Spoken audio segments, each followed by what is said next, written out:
and welcome. So it's a new Premier League season, and obviously fantasy football also kicks off a new start. So it's time to get into it. It is 1 minute away from the deadline. I finally decided on the team I want. Um, I had to look long and hard at it. I had to really think about what it is I was going to focus on. So if you are new and you're starting out, my biggest advice is obviously just pick a strategy, pick your how you want to go with, how you're going to manage those transfers every week, when you're going to use your bonus features like your triple captain, bench boost, the two wildcards you're going to get, um, and the free hit. You don't want to try and throw a wild card in the first week. I think that's a bit audacious. You're going to leave yourself short coming later on the season, players getting injured. Um, so that's something I've always been aware of. I think I learned my lesson in the first season. I logged in after a while and I just saw that I had like little triangles, yellow and red triangles across like maybe five players. And I didn't have any wildcards, so I had to wait to obviously take those guys out and replace them with someone who can do the job. So getting into it, I'll give you my starting 11. I've decided for my strategy, I'm going to go with the back three. I'm just going to pick defenders that I think will be good going forward in attack and that regularly earn clean sheets. And I'm going to go with in midfield, I'm gonna go with five and two up front. So the players that I've chosen in goals, I'm going to go with Anderson from City, just because he got quite a few clean sheets, and at the end of the day, goals count against goalkeepers. So rather go with a guy that you know is going to keep clean sheets. He's got a good defense in front of him. So he's not going to need to make that many saves. Another strategy I contemplated was putting in a goalkeeper who does make a lot of saves because they do get points for those. But unfortunately, if they letting in goals, it's counting against them. So I decided to go with Anderson. Then in defense, I've got Robertson from Liverpool, Dengue from Everton, and Van Dijk. So my reasoning was, look, Liverpool had one of the best defensive records last season. Pretty much everything that I'm going to base this on is performance of from last season because it's probably going to be very similar to what happens this season. There's not much that's changed between the top six sides. There have been a few of competition, it's still going to be the same. No one's gone out there and gotten a mega star that gives them an added advantage over someone else. So Robinson, wing back, we know that he's definitely going to be a threat going forward. He'll definitely be able to feed the ball down to Liverpool's attacking trio. So he's definitely going to have a chance of assists, and he can score. We've seen that before. He does possess the talent to score. Dinge also scoring opportunities are at his disposal. He can really get in there and give it a shot. But also his price tag justifies me putting him in there. He's 6 million and spreads the risk, of having too many defenders from one particular team. So instead of going with, let's say, not having a Liverpool or City guy, because obviously I've used in my midfield two City players and a Liverpool player, so I needed someone who came from a different team, and Everton's pretty solid. I think that they'll do well given their new signings. And then lastly in defense, I've gone with Van Dijk purely because he's a threat in those set pieces from corners. He comes in there flying in there, his tall headers, that's always a threat for them. When I saw him in the Community Shield, that cross, that lob that he made over to Matip was brilliant. So I think that this season as well, he's going to follow on from last. He'll definitely keep a lot of clean sheets, putting in those tackles. So he's definitely going to be a points magnet going forward. Then my midfield, I've tried to spread it. So in terms of the price tags on the different players, I've tried to go with a team that I think was justified for their price. So I don't have Salah in this team. I've instead gone with Mane. I believe that 1 million I can use better in other positions. I don't want to go too strong in terms of the amount of money I put into one player. So the highest I've actually got is only Sterling. Um, Simply because I think 12 million is right for that price. I mean, Sterling was fantastic last season. He also did well towards the end of the season, so I think that he'll be able to bring that steam into this campaign, and going forward, he's going to be a massive threat. Teaming up with Aguero, or just taking it on himself. Also, they've got new signing in defense, so I think that'll help them going forward. Quick transition in towards Sterling. I've also gone with Gundogan from City because I think he will be involved in a few set pieces, definitely. He is a regular that does start now for Pep more regularly than some of the others. And also, I needed to have a max out of that limit on City players. City and Liverpool, my recommendations go 3-3. Make sure they inspire the team. I think Lampard definitely will. Jorginho can get in there and um, lay off the crosses that maybe will get him some assists. And then also, lastly, I've gone with Townsend from Crystal Palace. I think he really impressed me when I was watching him last season. He has good potential for crosses in the box, and Zaha's still at City.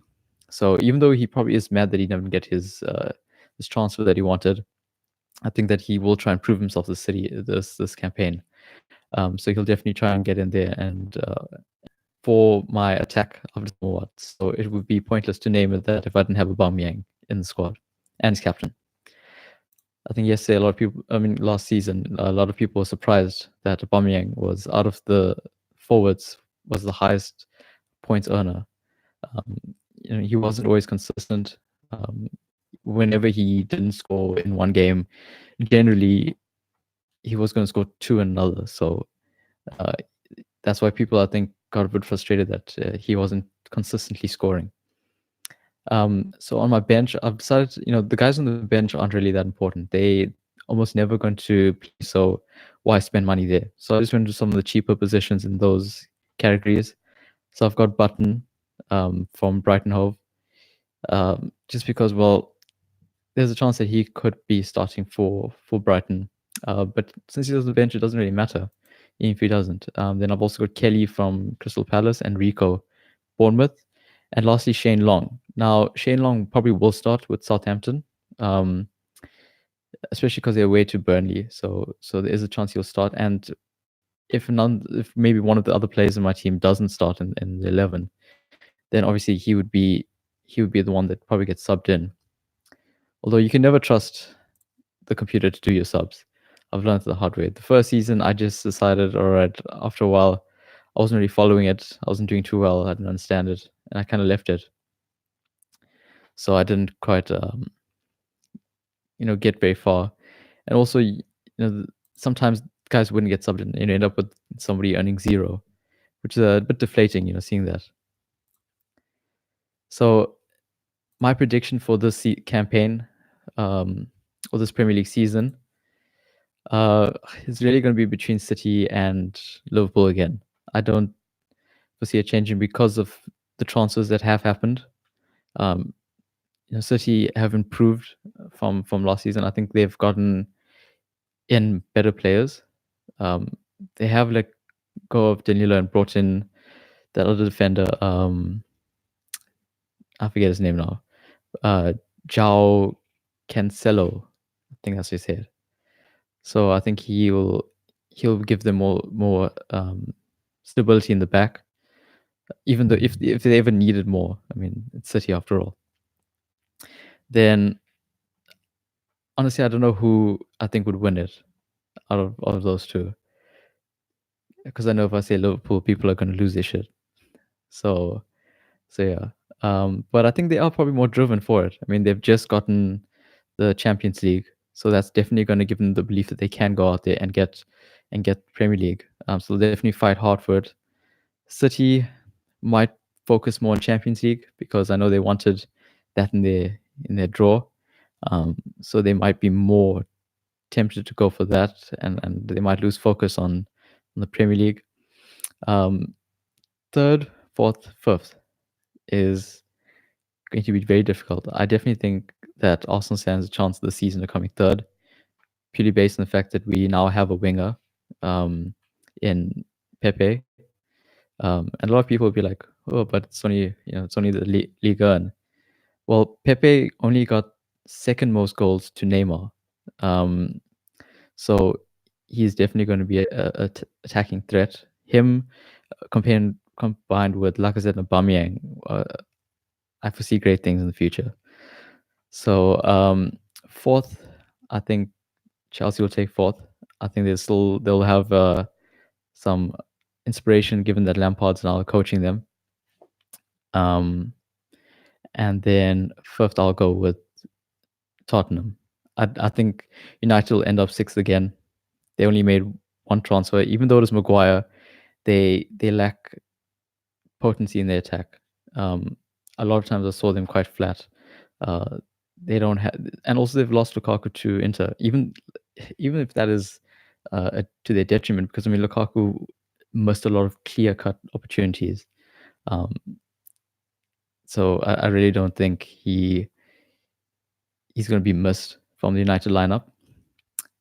Um, so that's my top six. I think that rounding those off definitely will be Wolves. I think Wolves is the underdog pick to get into the top six. Um, that's why I mean I wanted to go with Jimenez in the team. He was there quite a few times. I mean, I've probably changed this team. Like I've probably changed every position now 10, 15 times. Because well, except for Aubameyang. I mean, that's how stressful it is trying to pick for a new season. So it's been quite hectic. But it really depends on how you want to structure it. If you're kind of person who doesn't want to have to pay attention to it, I recommend rather getting in quality players that you're going to go and play every week. You don't have to stress too much.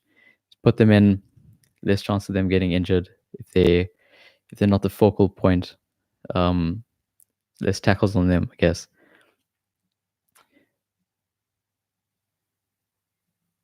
Who will be the best new corner?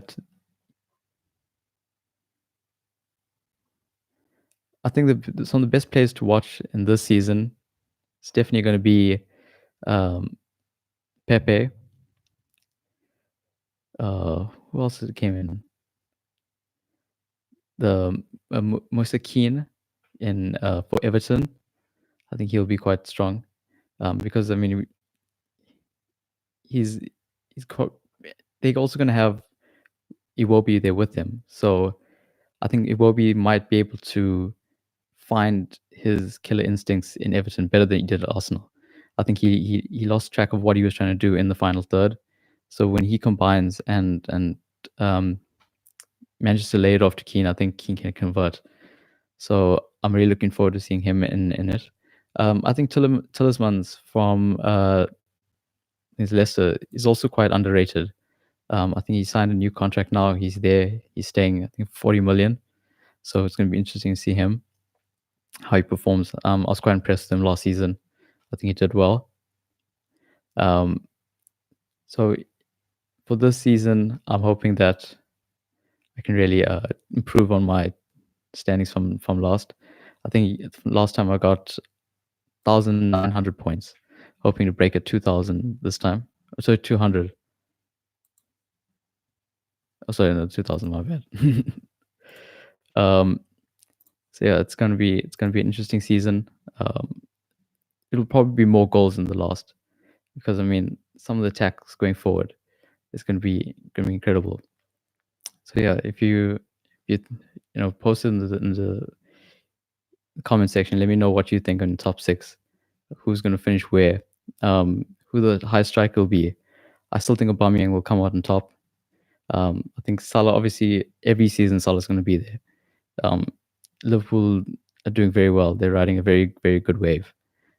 So I think that he'll definitely be in there. I think Mane will definitely be second, just because he was outstanding in AFCON. He was always a threat. I mean, it just seemed like somebody had to be standing next to him every time that he was in there. So yeah, so I hope that this season also entertains us as much as the last. It's good to have something to do on the weekend again. So yeah, so let me know your thoughts are. Drop me a like, drop me a comment. Thanks for watching.